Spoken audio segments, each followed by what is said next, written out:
So I'd like to thank all of you for coming. This is our second Conversations in Compassion event.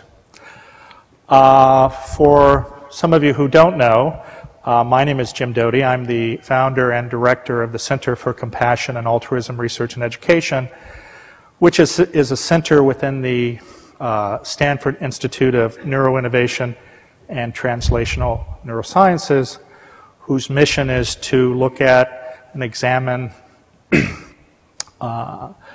these two behaviors, compassion and altruism, at a very deep level, and use the tools of neuroscience and psychology to not only understand them, but also figure out ways how to potentiate these behaviors in ourselves and others. Recognizing that by doing so, not only from a mental health level, but even a physical health level, by doing so, it offers great benefit. These Conversations in Compassion, the inaugural event actually was with Jon Kabat-Zinn, and actually it's sort of interesting that we have with us Congressman Tim Ryan with us today, because there's almost a lineage there, if you will, from Jon Kabat-Zinn, which we'll talk about in a minute. Congressman Ryan is the congressman from the 17th District of Ohio. At the time of his election, I think he was the youngest congressman, being, 29 years old? And now he's serving his 5th term. He has great interest in families, how to revitalize our country. He serves on the Budget Committee as well as the Armed Services Committee. And he's recently published this book in March of this year, A Mindful Nation. And that's really what we're going to focus our conversation on this evening. One of the things that always interests me is sort of the backstory about why people end up doing what they do. And maybe to start this off, maybe Tim could share with us, how did you end up doing what you're doing as a congressman, and how that has evolved to where you're at today? Well, I grew up in an older steel town, Youngstown area. It's halfway between Cleveland and Pittsburgh, and Akron, Ohio. Kind of the steel belt became the rust belt, and now we're trying to work on the tech belt. But grew up where my grandmother worked at the courthouse. She was worked for the sheriff, worked for the clerk of courts, and then later my mom did. And we really grew up in an environment where there was a lot of talk about politics. They knew the mayor, he was Italian, like they were Italian, so there was always this general conversation, I think, growing up about politics, and I think that kind of piqued my interest a little bit. And later went to John F. Kennedy High School, where there was always kind of a talk about the president and what he did and what he stood for, and that was woven into the curriculum throughout high school. And then my senior year, I met the congressman who was there previous to me, which is a whole other probably conversation we could have about that. And he offered for me to do an internship in Washington.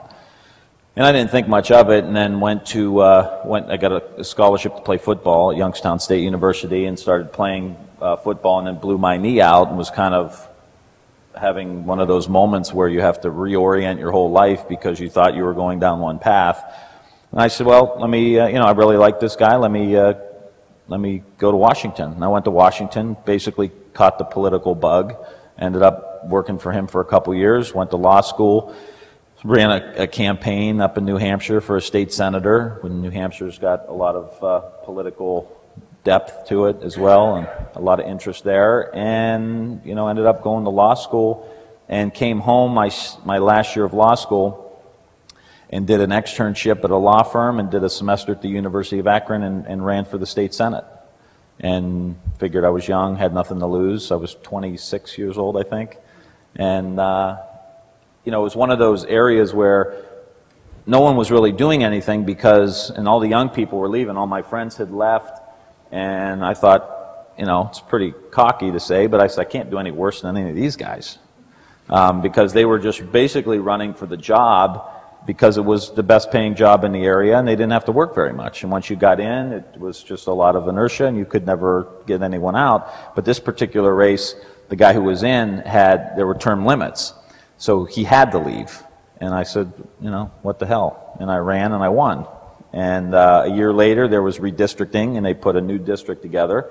And the guy I worked for was on trial for 13 counts of racketeering and a variety of other things.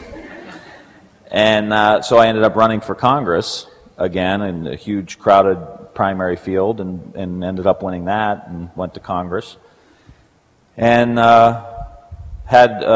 was very interesting. Nancy Pelosi was the leader of the Democrats in Congress. She engaged me and a friend of mine to start a 30-something working group, and then later he was a congressman from Miami, and then Debbie Wasserman Schultz, who's now the head of the DNC. It was us three on the House floor every night trying to get the Democrats to take the House back. 04, 05, 06. Finally, we got the House back. We were in charge. 06, 07, the presidential election. A lot of really big races in Ohio. It's always a swing state, so the 2006 gubernatorial race and statewide race, and then the presidential. And about midway through 2008, I was 35 years old and really feeling like I was going to be burnt out by the time I was 40.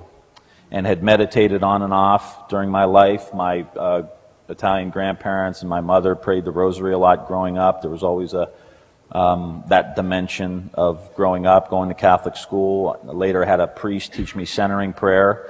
And so I knew that I had to start meditating because I knew when I did it, it really helped me out a lot. And was trying to find something and ran across on the internet Jon Kabat-Zinn.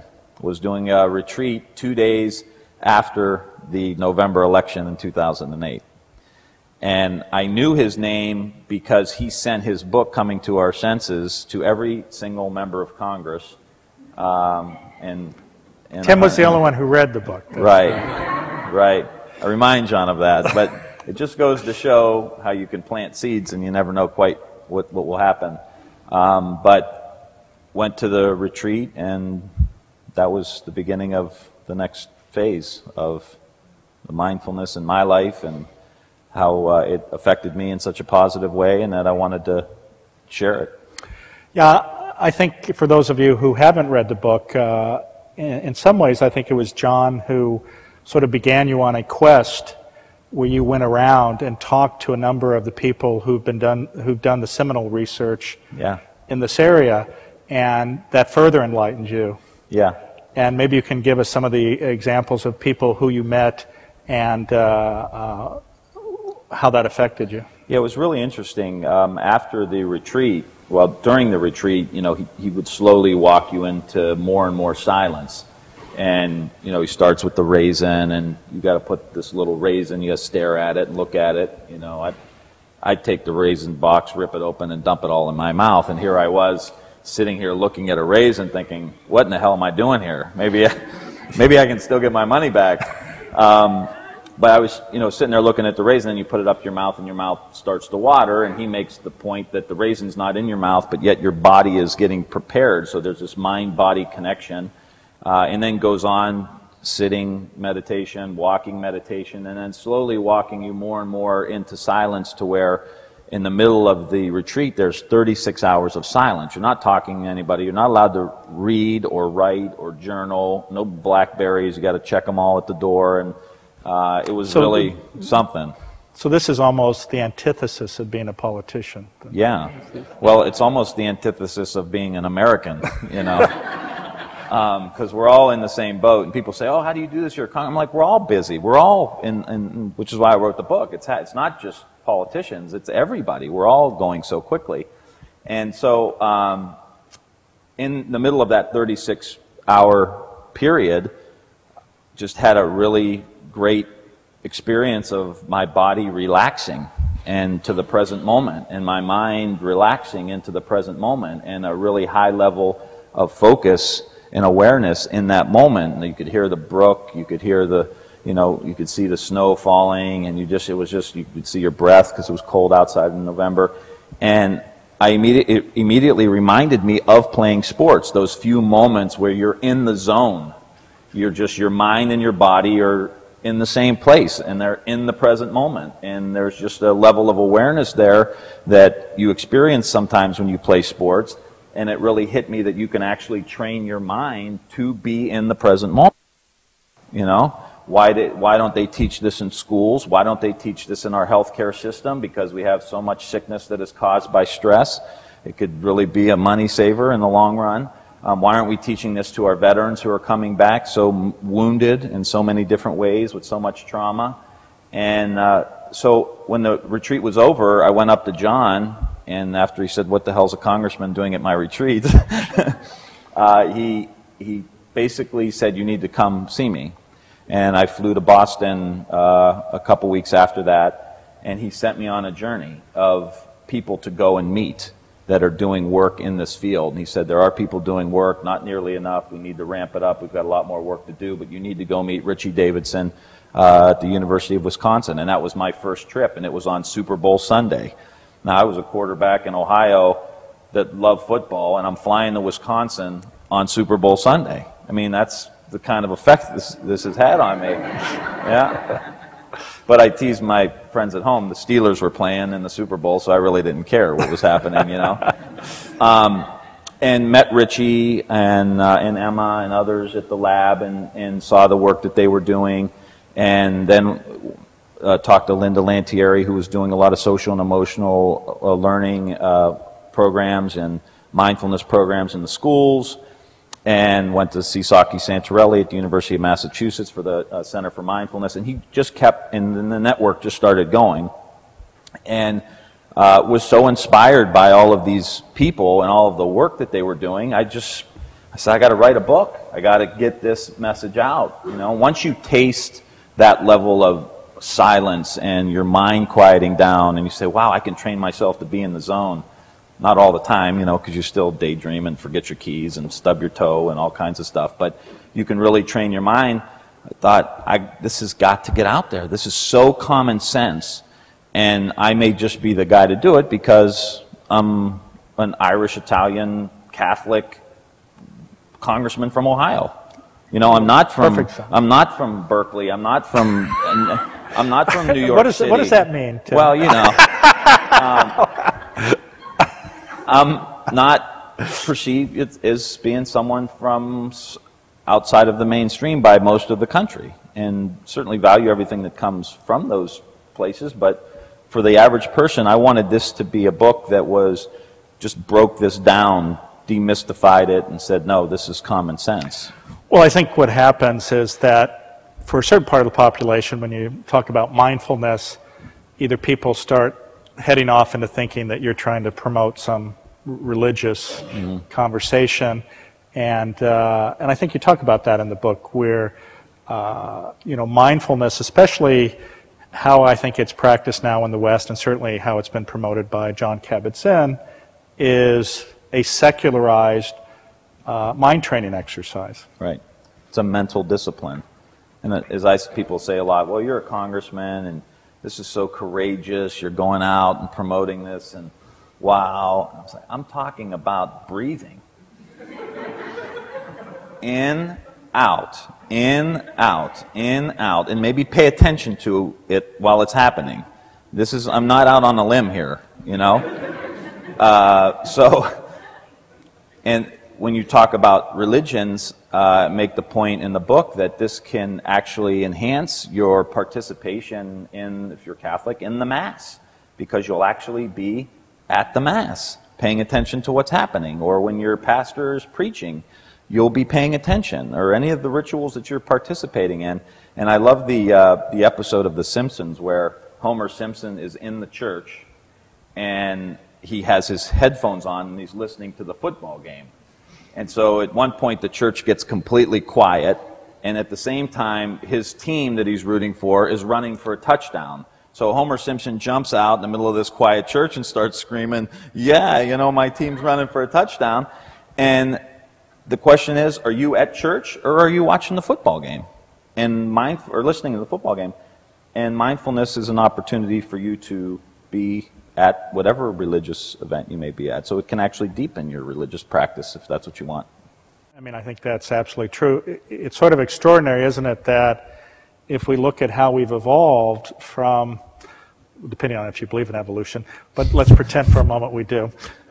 If you think about how our species has evolved, you know, animals, and I won't say lower animals, but different animals, you know, their whole existence is living in the moment, isn't it? Because they don't have a perception of a future. They don't ruminate over the past. So they are there, right there, and that is what they're made for. And you know, we're not that far different, except the cost of enlarging our cortex so that we can abstract think and process has come at a significant price. And that price is we have a perception of a future, and which creates uncertainty, and then we ruminate over the past about what could have been, and then we have modern society and we're lost. And it's very hard to get back there, and that's why I think your conversation on mindfulness, as well as, you know, the work of others, is so important. Because for those of you who haven't read the book, and maybe you can talk about sort of the different aspects. One is education of our children, and isn't it extraordinary how we continue to decrease the budget for teachers and education, and yet we have a free tool that could have huge impact. And maybe you can just talk about that for a moment, and we can just go through some of the other aspects. Yeah, there's so many people now struggling to figure out how we teach kids today, and with the information and the technology is not going to stop, and it's not necessarily inherently bad either. It's just, if it's taking the attention away from the kid all the time, what are we going to do to combat that distraction? And how will you come to the technology as opposed to being guided by the technology yourself? So how do we teach kids to pay attention instead of just yelling at them to pay attention? So we actually give them the skill set that they need to learn how to concentrate, focus, and develop the skills that they need to. And to me, there's not a whole lot of things we're teaching kids today of how to pay attention. And you think about patience too. There's not a lot that we teach our kids today about how to be patient. Everything's got to be immediately. And you get one of these devices and the damn page isn't coming up in a second and a half, and you're like, what's the matter with this thing? You know, we're just so conditioned to need things immediately. And I think of my grandparents, like their whole generation had gardens.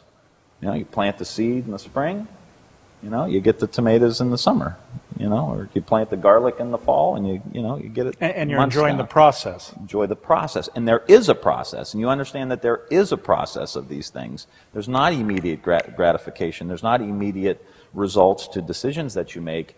But the education piece, too, is that I'm seeing it in the schools. About 3 years ago, when we were able to get, when the Democrats took over in 2006, I got on the Appropriations Committee and sat on the subcommittee that funded education. And I was able to get about $1 million grant to start a mindfulness social and emotional learning program in Youngstown and Warren City schools. And we didn't call the press or anything. We just did it on the QT just to get it implemented, train the teachers and everything else. And what I see when I go and visit these schools is just so emotional for me, because I see how this is really giving kids hope. It's really giving them the skills that they need to be successful in America in 2012. And, you know, there's a lot of different stories, but the teachers say, this class last year just became well-behaved. And this year they're well-behaved and they're doing better in reading and writing, because there's a focus, there's a connection that they have. And it's just an amazing thing. I went to the 5th day of a 4-day training. Linda Lantieri, who John sent me to meet, and we ended up concocting this little plan. She does this 5-day retreat with the teachers where there's a teacher training. And on the 4th day of the 5th day retreat, I go and see what's going on. And they did a little sitting in the morning and I think a little sitting in the evening, just 5 or 10 minutes each time before they finished the day and started the day. And on the 4th day I walk in, and Linda has this, she had me say a few words, and then she has this ball that looks like the earth, but it's stuffed. And she has the teacher, she said, just tell Tim, you know, how you feel about what has happened this week. And I must admit, I was a little nervous because this was me bringing the program. You know, that's what teachers love, is some hotshot congressman has an idea for education. You're just going to love it.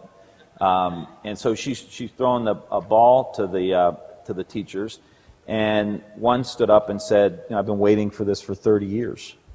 You know, another one said, I finally remember why I got into teaching. You know, this is why I got into teaching. And, you know, another one said, I feel like I'm born again. You know, it was really just profound. And because they were just stopping just a little bit. I mean, to me, it hit me that we're just going so fast that if you even stop for 5 minutes, it has this profound effect on you. Because your body just doesn't know what to do, and it just relaxes. And you said, wow, am I really going that quickly, that fast? And then there was a guy in the back of the room, which was really touching, because there was about 3 guys in the room, and I was one of them, about 60 people.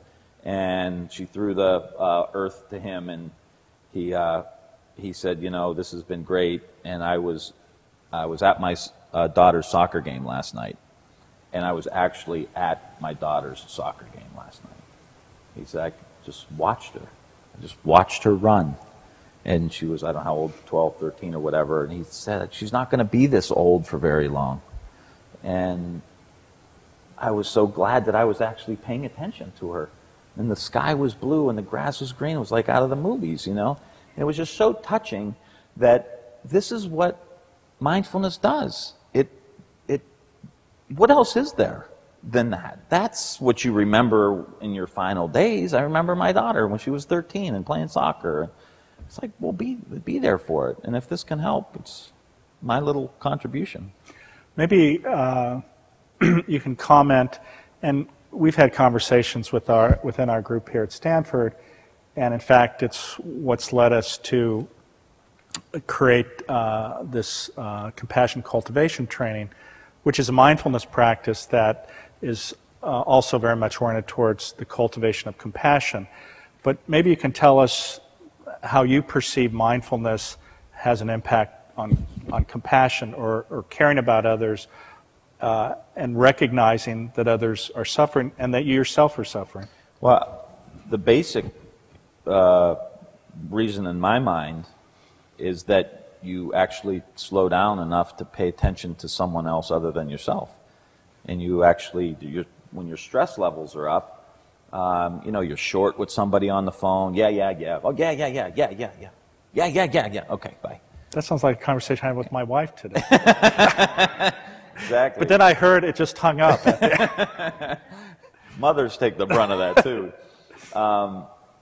And my own opinion is that you slow down and you really start to appreciate that there's another human being across from you. And if you practice enough and you slow down enough, you know some of the pain that you have, and then you see that obviously someone else is going to have that too. So you're just a little more sympathetic or empathetic or compassionate, whatever the case may be.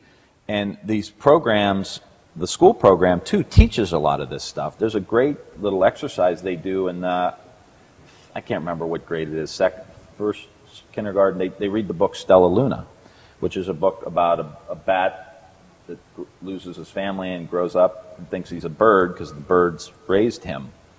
And so at the end, the bats come back and he has an identity crisis. And then the teachers do a Venn diagram, and they have the kids say, what were the bats like, their qualities, what were the birds like, and they would write down. And then, what did they have in common together? And they would write those in the middle. And then, now I'm in Warren, Ohio, watching this go down. They would have an African-American woman and a white or girl and a white boy, and they would stare at each other, and they would have to go through the same exercise. What qualities do you have? What qualities do I have? And what qualities do we have that are alike? And sitting there watching a little black boy, a little black girl and a little white boy say, "You're black and I'm white. And your hair's curly and my hair's straight. And your eyes are brown and my eyes are blue." And just that alone begins that process of being tolerant, of that being okay, because we just talked about it and we're fine. We were friends before, we're friends after, and everything's okay. And we talked about it and it's great. And then you get into the middle of the Venn diagram and these kids say the most amazing things. I mean, like, my eyes water. I can't, it's like, get me out of here, because I'm going to just start breaking down and be like, why is the congressman crying in front of our class? But they would say things like, what do we have in common? And they would say, well, you have eyes, I have eyes, you have this, you have... And the kid said a couple weeks ago, he said, we're both human beings. I mean, that's it. That's maybe the most significant lesson that kid would ever learn in his life. You know, it's interesting, we talk about the children, and I know in your district there's a lot of poverty and unemployment, and maybe you can comment on how you've seen that intersection and the impact, and also the impact when these children learn these practices, the impact it has on their home life and their parents. Yeah, there are a lot of stories that have come out of kids learning these techniques and going home and using them on their parents when their parents have some level of conflict. Say, hey, okay, guys, why don't we just meditate? And like, what? You really said that to your parents? You know, yes, they say that because they're learning it, and it's now they're embodying it in so many different ways. But I really believe that mindfulness, social and emotional learning, and a lot of these different exercises can help us begin to end the cycle of poverty. And really, instead of managing poverty like we are right now, which is unacceptable, these programs can help us end the cycle. And it's about the holistic approach of teaching the kids. And in the program we have back in Youngstown and Warren, there's a parental component where the parents have to come in and reflect on their own emotional states, and there's training by the teachers. And I read the reports that the parents fill out after 3 or 4 different times of having the training, and they're like, the teachers say, or the parents write, I realized how much anger I have and how I was throwing this anger onto my kid, and now I just realized what I'm doing to my child. Of course they didn't want to do that, but they weren't aware that they were doing that. And to see that happening is the first step, I believe, of ending poverty. And when you look at the kids who aren't, most kids do pretty well, but there are 20 or 30% of the kids that don't. And now that we understand how the brain works because of the work of Richie Davidson and others, and Dan Siegel and others across the country, we know how the amygdala works, and we know what stress does, and we know what, especially to a child, long-term health problems because of a lot of these situations, but the inability to learn. And because your amygdala gets so activated and has so much stress, it literally prevents information from passing through your amygdala up to your prefrontal cortex, where you need all these, your working memory and attention and, decision-making skills. Yeah, well, I had to. So teaching these kids mindfulness and social and emotional learning and other things can really help them deal with those situations where that's the group of kids that most people in society would just write off. Well, they're just not going to make it. I mean, they're just in a bad environment, and their parents are not so good, and there's a lot of violence, and there's not a whole lot we can do.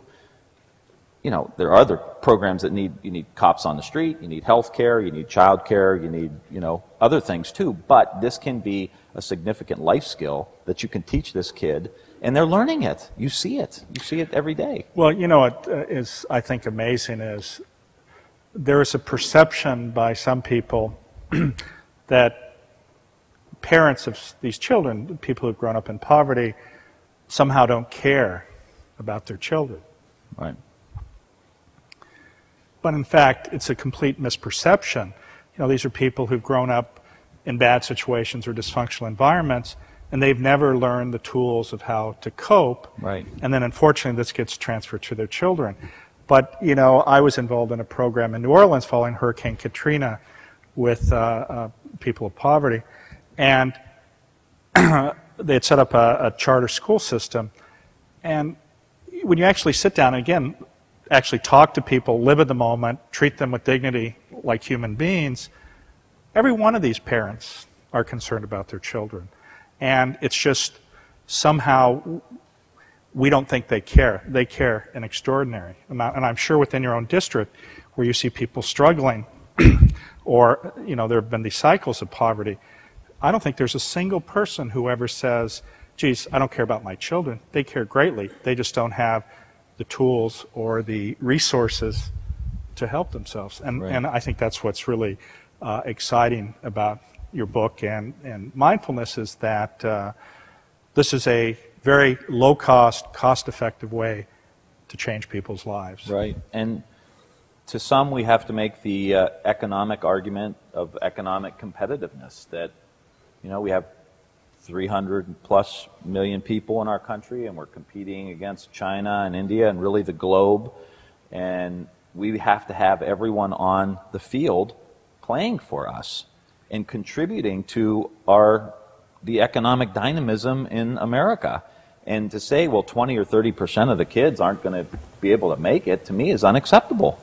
And especially now as we're starting to see the science come in weekly almost now in the newspaper, you see something, or in a journal, and to know that there are a lot of people out there doing work that see it, and teachers who experience it. That's what's been really great with the programs at home.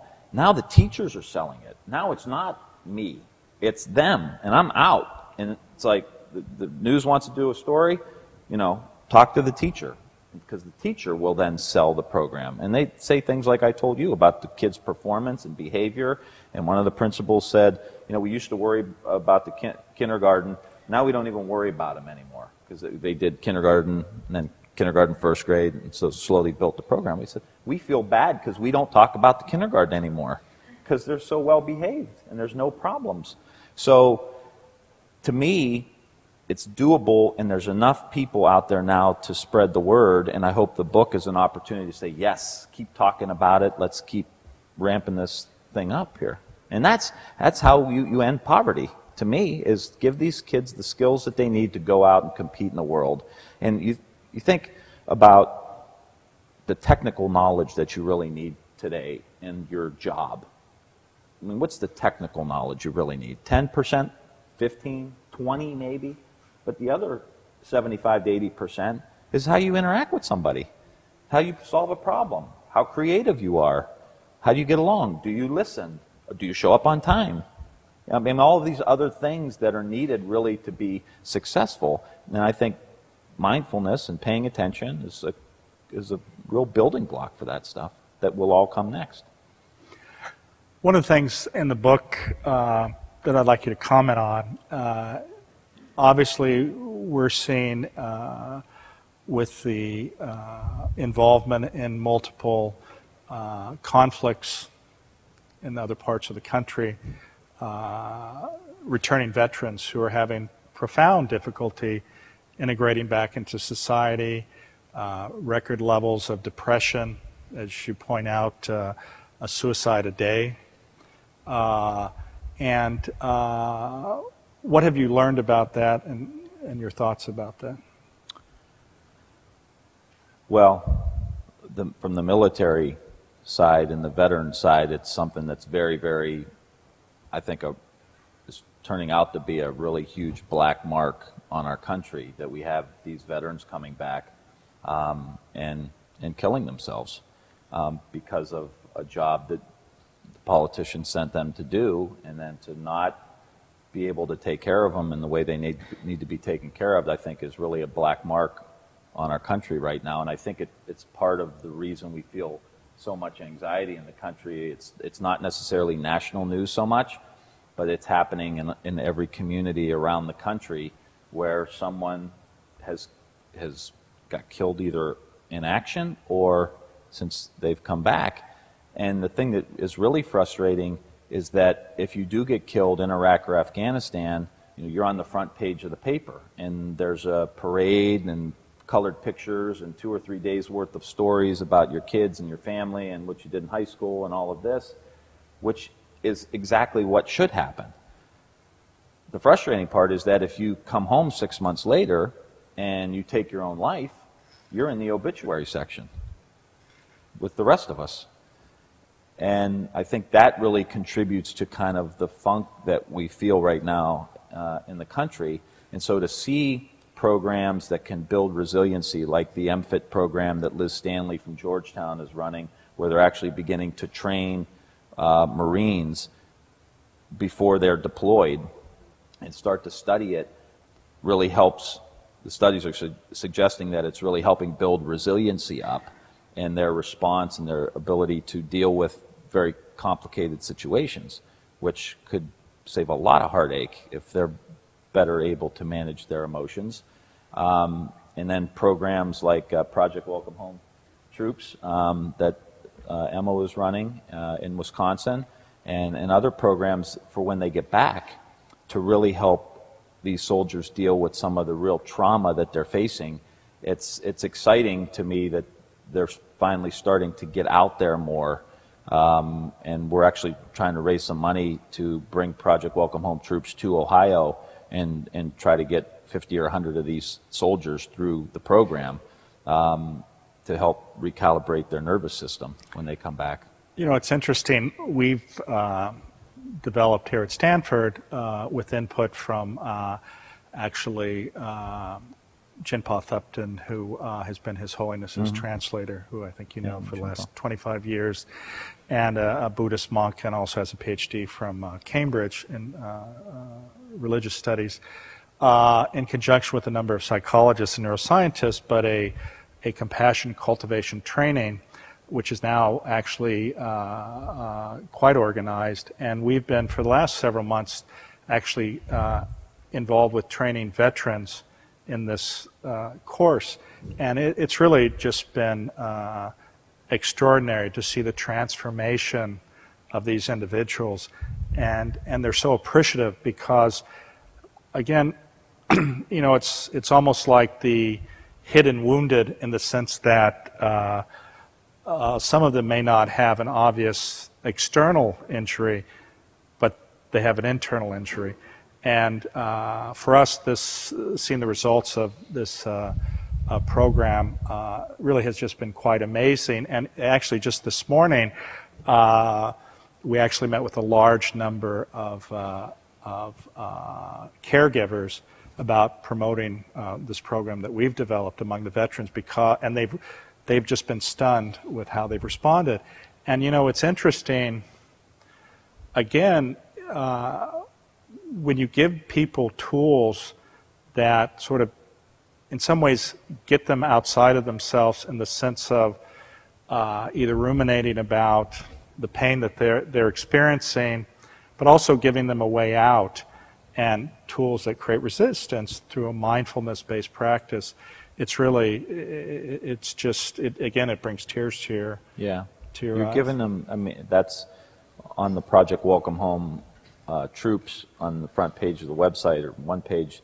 One of the quotes from a vet is, "You've given me my life back," and I mean that's significant.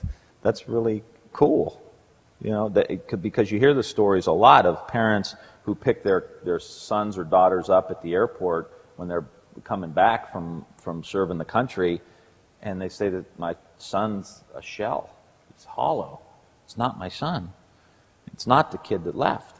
And they go through a program like this, or like the one you're talking about, and you give them their life back, and the parents say things like, that's my son. That's my daughter. That's the kid that left.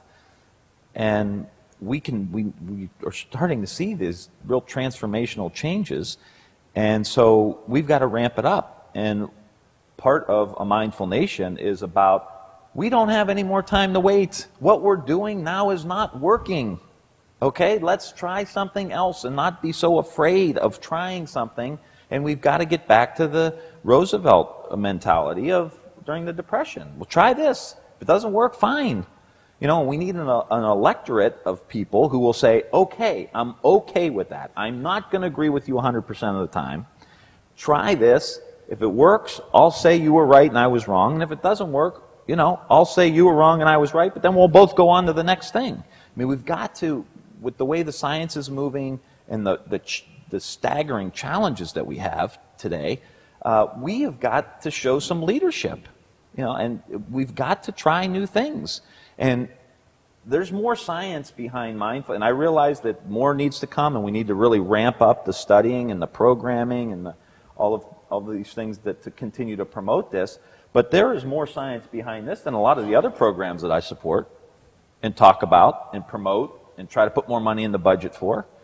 And so this can be really transformational, and I think, I could take another second, that this can be a uniting force between Democrats and Republicans, because this is about cost savings. This is about personal responsibility. This is about you participating in your own health care and being a part of it. That's individual responsibility. This is about us not wasting our resources, slowing down enough to say, well, am I going to eat that? Should I really buy it? Or what's our food system look like? Or what are we putting on these vegetables? Or all of these things. That's being a conservative. Those are conservative values, not wasting. You know, Teddy Roosevelt was all about that. Well, I think you appreciate in the present toxic political climate. I hadn't noticed. Of course. Really? But I think that does beg the question, because the other thing you mentioned is science, but it seems that for some individuals, all the science with every article stacked up in front of them that clearly demonstrates a benefit or an effect, it's disregarded completely. Right. And it gets back to you're right, wrong, and I'm right, and there is no conversation here. Right. Well, I think the rebuttal to that, one, obviously keep the fight up to try to continue to fund science, and we lost a lot of ground in the last decade with investments at the NIH, NSF, and right down the line, is to continue the programming, because then you have teachers, like I mentioned, that are out there promoting it, or doctors who are out there promoting it, or people who have worked with vets who are out there saying, no, go talk to this veteran, go talk to this teacher, go talk to this parent. And the more of that happens, the stronger really the argument's going to be, because, okay, we're not going to get the science money, but the more that builds, I think because people relate to stories anyway. I mean,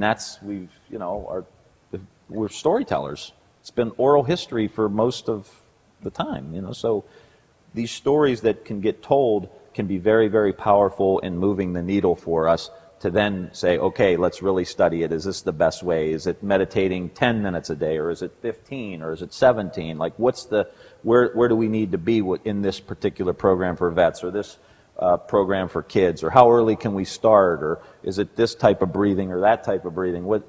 Then we can get into really figuring out how some of this stuff works, because we'll have had the stories and the support.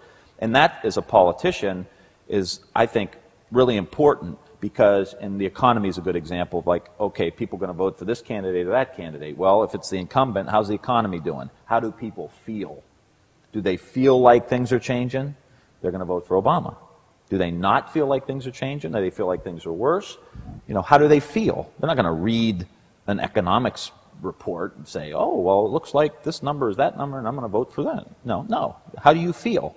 And I think if we have enough people saying, this changed me, and I've seen it, or it changed my kid, or it changed my neighbor, or it changed Johnny who came back from Iraq, and we were so worried about him, that will move the needle for us. You've been in Congress now, going in your 5th term. You've come out with this book, which some people may look at you and say, what is this guy doing?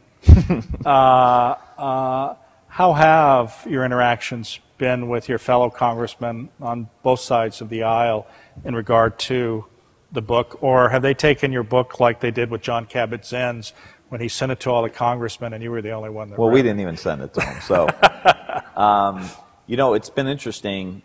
I do have a gentleman from Oklahoma who we co-chair the House Addiction and Recovery Caucus together. And we periodically will sit together. And he has been in rehab a couple times and learned how to meditate, I think at Betty Ford. And so he was very open to starting to do this a little bit. We haven't done it a whole lot, but enough that I can sit up here and say we've done it. And so he is obviously very open. He talks about it in public when we have a caucus meeting and have visitors. And others talk about stress. Some make fun of me, as you can imagine. And then when everyone leaves, like they'll make fun of me in front of everyone. And then when everyone leaves, they'll come up and say, "So what's that about now? I can reduce my stress?" Because I'm really stressed out. And I think there's just an openness now.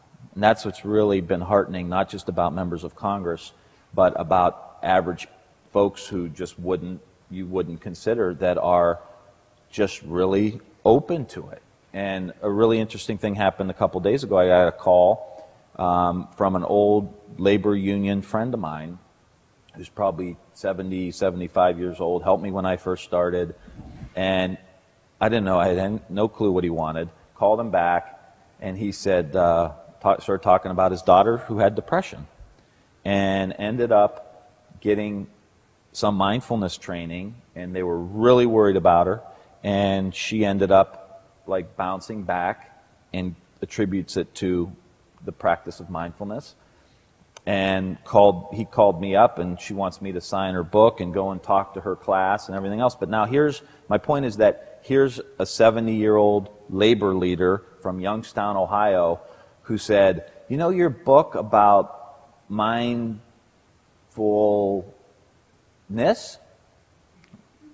But he now knows somebody that it's helped. So it doesn't matter what anyone else is saying. It worked. It helped my daughter. The thing I care about most, or the person I care about most, it helped her.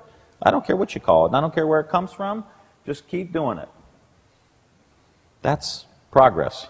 That's progress. And so, you know, I think everyone's beginning to has some connection. It's like the Kevin Bacon, 6 degrees of separation. I would say mindfulness has less than 6 degrees of separation. So where are you going with all of this? I mean, at the end of the day, obviously you have the book, which has done very well, and you're going around talking with a lot of folks. For yourself, what is the next step, or where do you see yourself going? Because now, of course, you're the mindful congressman, right? Yeah. I'm not exactly sure. I want to be in a position to implement this now. I just think that we're at a real critical stage, and I want to be in a position to really implement it. And if that means I don't think I'll leave politics, because I think it's important that there's a voice in the political system now that's talking about this. But I'm considering maybe running for higher office in Ohio, and hopefully be in a position to really implement this at a higher level. And I'm really struck by this sense of urgency. You can't see one classroom and you see the effect that it's having, and then think about all of the other schools in my district, or all of the other schools in Ohio that aren't doing this, and not want to just say, "Hey, let's do it." And I think there will really be a lot of support for this, but it's also helping the people. That's my own thing, but also helping the people that are in this book, like you guys. I mean, I want to promote the work that you're doing. I want to promote the work that Richie's doing. I want to promote the work that Linda's doing. I want to promote like we're doing the project, raising money. I'm running in a marathon at the end of May, the Cleveland Marathon, and I'm going to use it as an opportunity to raise awareness and money for Project Welcome Home Troops. I want to just promote this and promote the people in it, and say, hey, these are pioneers. We have a real opportunity to really retool our country, and here are the great people that are doing it. Let's all join them. And then try to figure out how to organize too. I guess lastly would be, how do we organize around mindfulness. So if you want it, I wanted that to be a bit of a field manual.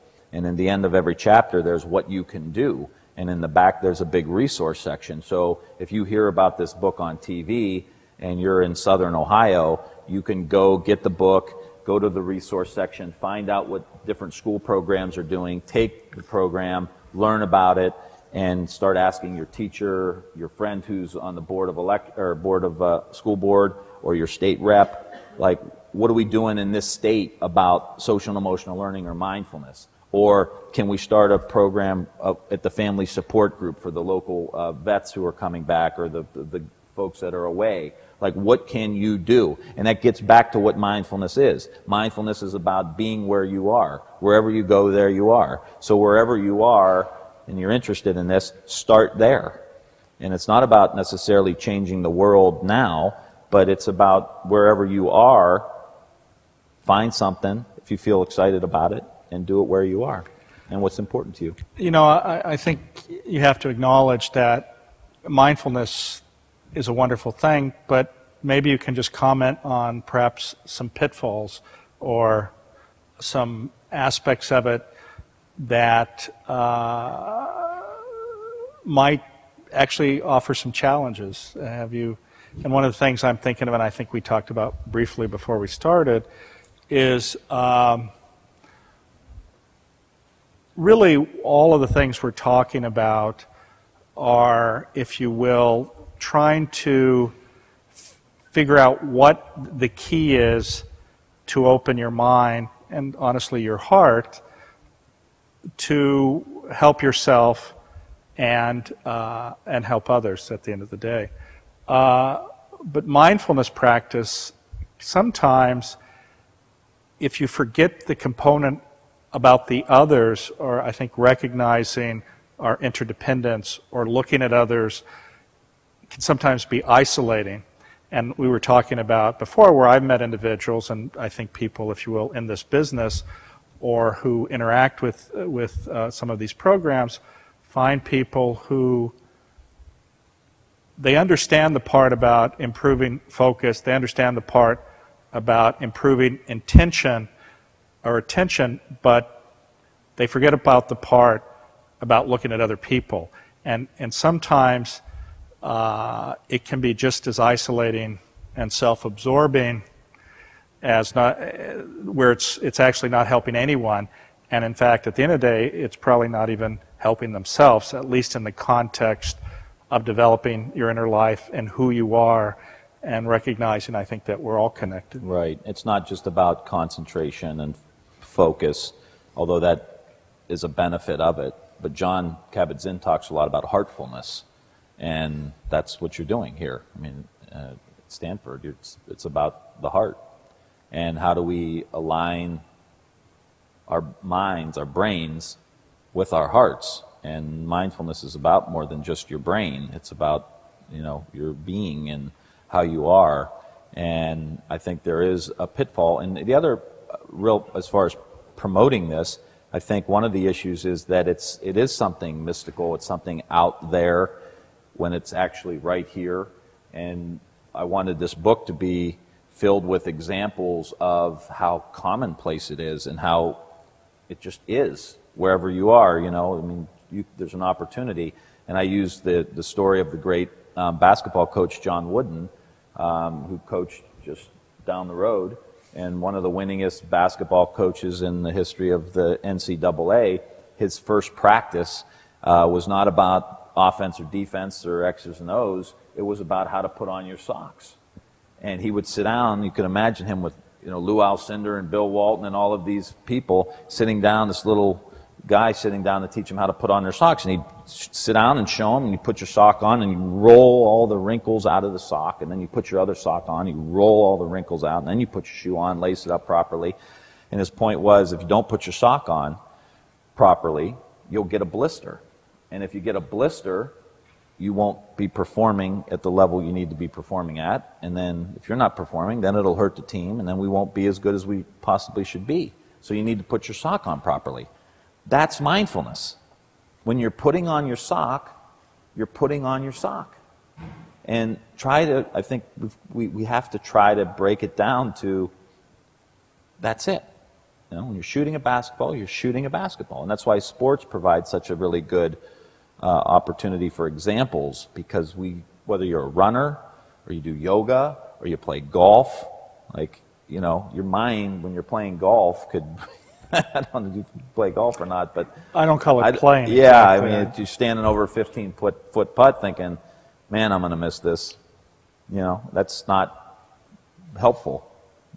And you look at the high-performing athletes, they're in the zone. They're in the moment. And there's an opportunity for us to teach everybody about that. But so using examples as we present this to people in Ohio and other places, that it's just, boom, it's right there. You know, one of the things you were commenting on was, if you will, return on investment or cost and actually saving money.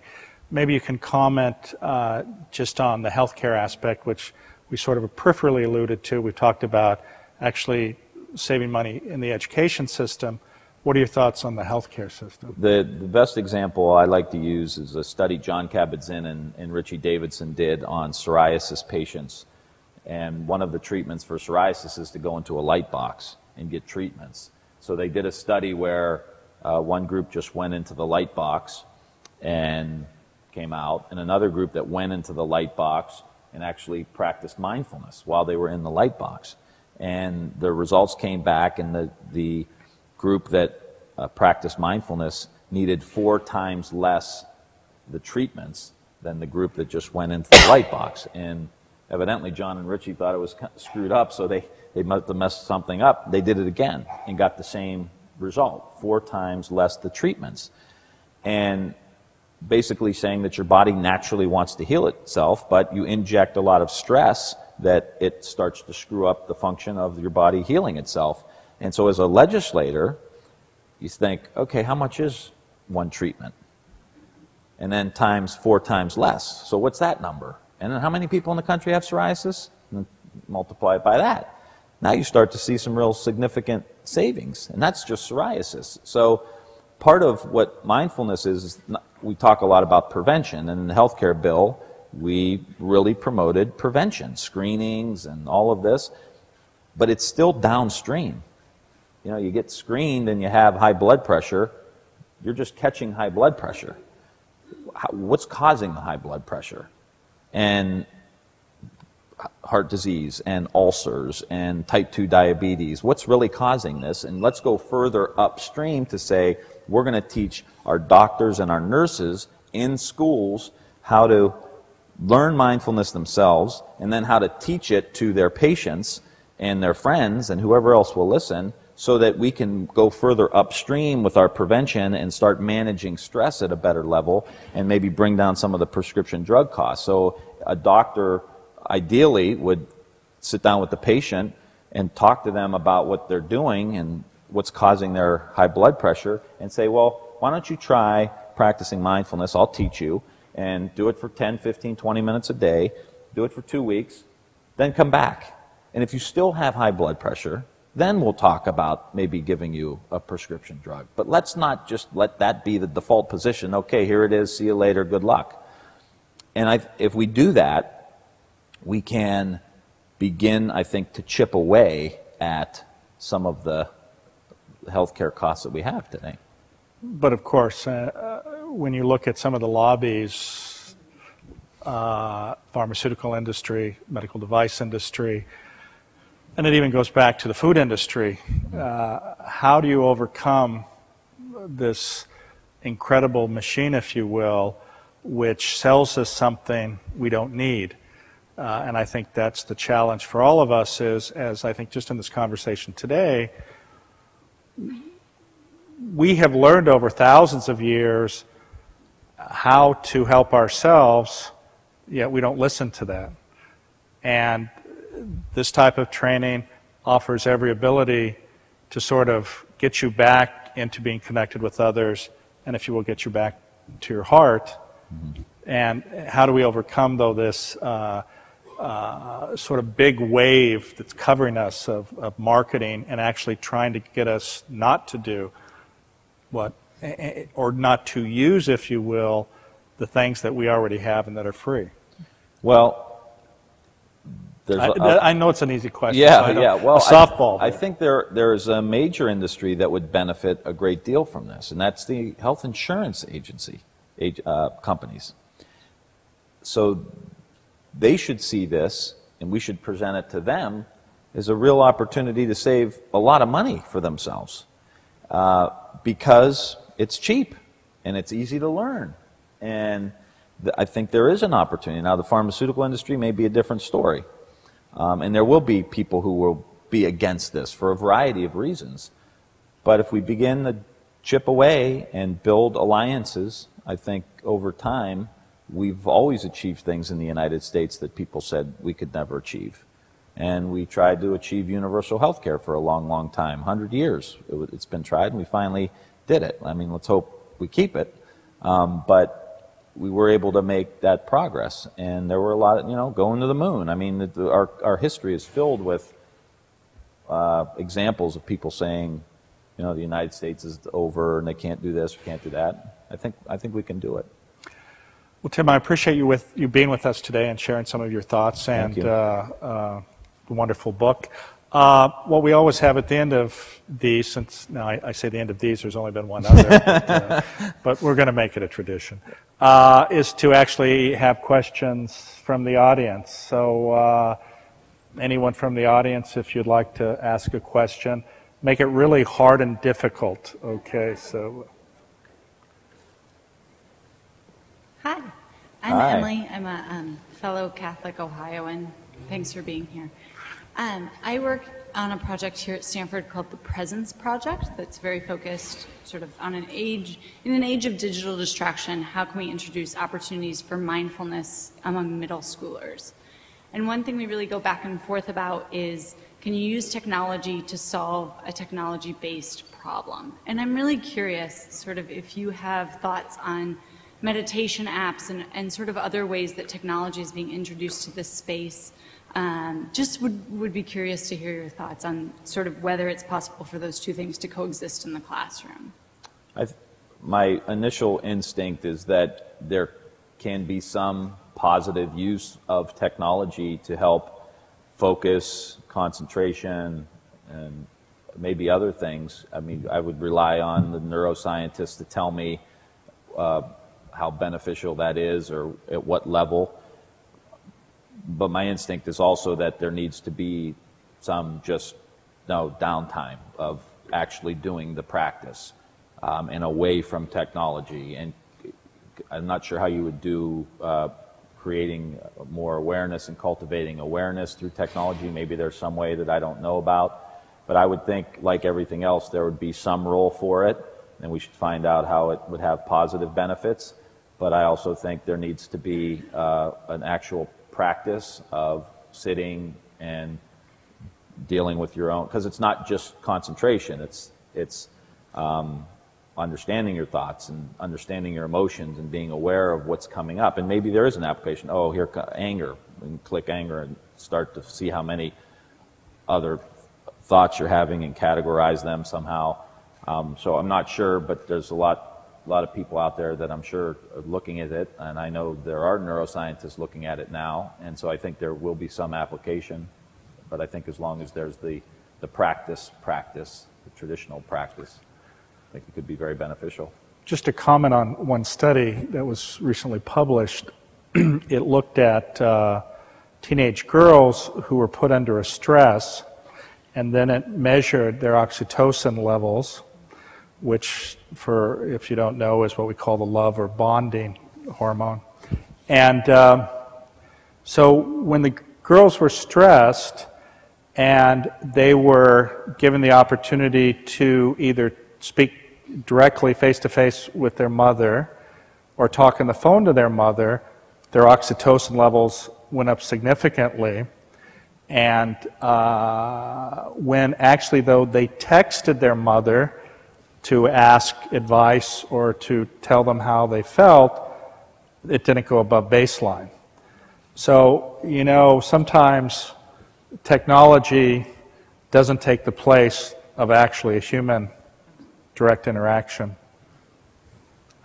Tim, thank you so much for this talk. If I'm having trouble talking, it's because I'm salivating a lot because of what you're saying. I happen to direct the mindfulness-based stress reduction program here at Stanford. So I just love your understanding of this and how you're bringing it to the world and to our country.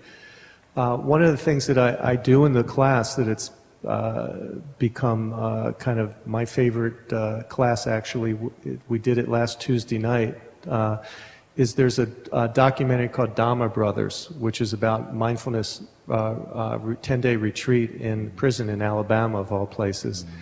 And Philippe Godin, who's a one of the psychologists part of your program, came to our class this week because he's researching those people, and he spoke about his work with those people. And it's just, I've seen it so many times, and each time I'm crying because of these murderers who are turned into people that I have tremendous love and respect for, and how they've transformed through this meditation.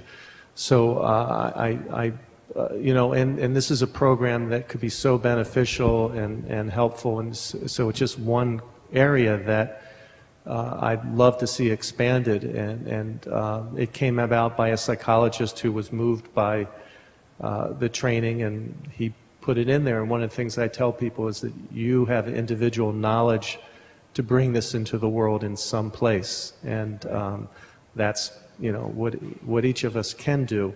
And I think particularly with the election coming up and challenges of actually getting clear messages through because of the system that's in place of distorting and getting people riled up, and we're going to have a challenge in being clear in our minds, you know, with this process coming up, that you know, I hope that people will be present enough to really pay attention and make clear decisions and use their heart. And so I thank you for what you're doing. Thank you. Really appreciate it. I think that question on the prison side, too, speaks to this idea of ending poverty, not managing poverty, because of the recidivism rates that we have in America.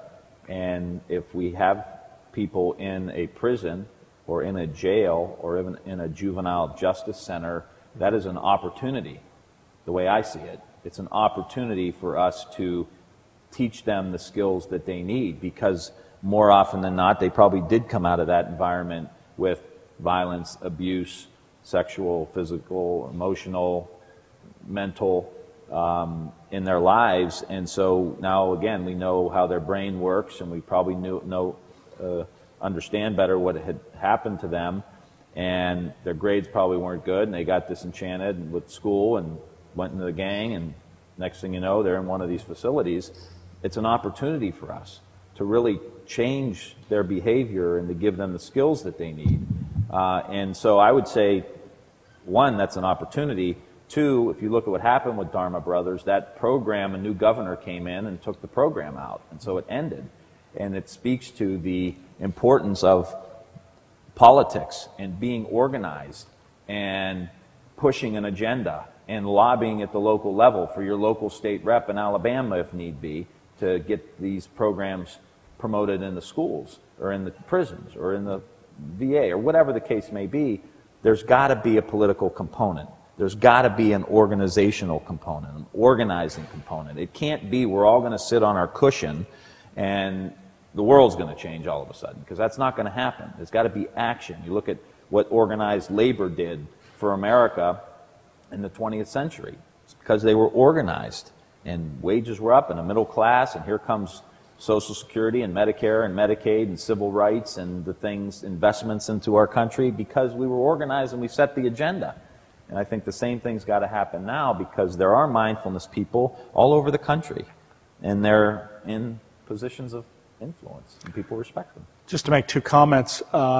One is that when I talk about this topic, you know, when you look at people in prison, well, there are some really horrible people, whether we like to admit it or not.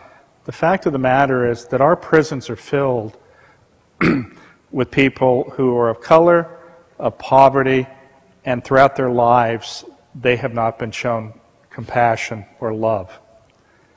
And when you take the time to show them dignity, show them that they are important, and allow them to have these tools that give them insight and the ability to control their own emotion, as you saw with the Dharma brothers, it has a profound, profound impact. And it's so sad because, as you pointed out, here a new governor comes in and cancels a program.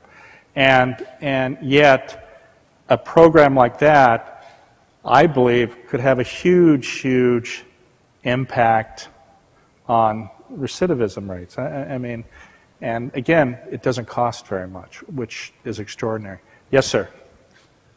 Yeah, my question was on, you spiked my interest when you talked about psoriasis and how this can kind of cause less treatment, and because you're more open to the treatment and stuff like that. And then you talked about screenings and how that really helps catch diseases early, and it's part of universal health care, if I understand right, is people get more screenings, catch things earlier, and things like that. So you said if everybody who has psoriasis does this, then obviously that cost would go way down, right? Now, screening is pretty benign. Most people don't mind getting some extra screening, I would think. But there are a lot of people that might see meditation or mindfulness as maybe hokey or not something they believe in. So how do you address that if you want it widespread? How do you address that attitude, of which I think a lot of Americans would have, of just not wanting to participate? So what do you do about that aspect if your goal is to get it as widespread as you want? That's a good question. I think from the healthcare side, it can be through our medical schools and teaching our docs in medical school about mindfulness, and they should have to practice it. And I mean, obviously it would be good for doctors too, because that's a very, very high stress environment. But I believe that if you would present the science, what's happening to their brain, an understanding of what's happening, I think most people that I know who went to medical school understand that, and allow them to then practice it and make it be a part of the curriculum in a medical school, then the person who comes into the doctor's office then more often than not thinks their doctor will give them good advice. And so if they get it from an authority figure, I think that would be the way to do it. So get it into our medical schools. And ultimately, this is how I see it playing out in the long run, where you learn it in school, you're a teacher that gets trained, and then it's in your professional development, nursing schools, docs, you get sick, you go to your doctor says, hey, you know, are you practicing, are you sitting, what's your stress level like, everything else. You start to build a real ecosystem of sorts of mindfulness to where it becomes part of the culture. So the direct answer is teach the docs and let the docs then teach their patients. So it seems like your approach is to help the patients choose it by themselves. Yeah, we'll get advice from someone that they would take advice from. You know, they're not going to take it from me, probably. Well, the other, I think, a critical component to this is that none of these things are going to be embraced by secular society unless the foundation is science. And that is the reason why it's critically important to continue to support the scientific study of these types of mental practices. You know, there are some people who think that there's a hidden agenda to promote Buddhism through mindfulness. And in fact, obviously, there are a lot of people who actually are Buddhist meditation practitioners who are practitioners of mindfulness. That's where they've come from. And it's funny because periodically I will say within different groups, you know, I don't care if a practice comes from Scientology or maybe with Mitt Romney, Mormonism, or any place. If it works and there's scientific evidence that it offers dramatic benefit, let's strip off the baggage that's associated with it and drill down to the core practice that is completely secular and that offers benefit. And you know, we now have 30 years or more of science behind the benefit of mindfulness. And in the context of mindfulness compassion training, we've seen over the last decade or two an ever-increasing body of evidence of the benefit of that type of an add-on practice. And it's having a huge impact. And what's amazing to me is I get emails every day from individuals, researchers at some of the best institutions of the world saying, geez, you know, now that there's a center at Stanford or there's a center at Wisconsin, and this is becoming much more prominent, I now feel comfortable to actually focus my career on this. Where before, you know, if you were a researcher and you came out with this, as you were saying, some of your colleagues look at you like you're crazy and you've just ruined your career. And now I think we're at a position where we actually have the wind behind us, and we're at a tipping point here where this has great potential to just rapidly spread. Next question. Welcome, Mr. Ryan. I'm also actually a Ryan, and there's opposition in the House because I come from the same space where you're coming, and I understand the effects and the goodness of the mindfulness training. And getting it at a larger impact, I think it's a lot of guts that required you as a congressman to be coming out in the open and promote it to the whole nation. Because if I tell my Ryan at home, who thinks he's a blue-blooded capitalist Irish, my husband, he would mark it as it's the green hippie from Ohio, or just the numbo jumbo. So to now back it up here in Stanford with the scientific evidence, as you said, the winds are blowing towards this sort of thought process where we can actually take it to the next level for the whole country.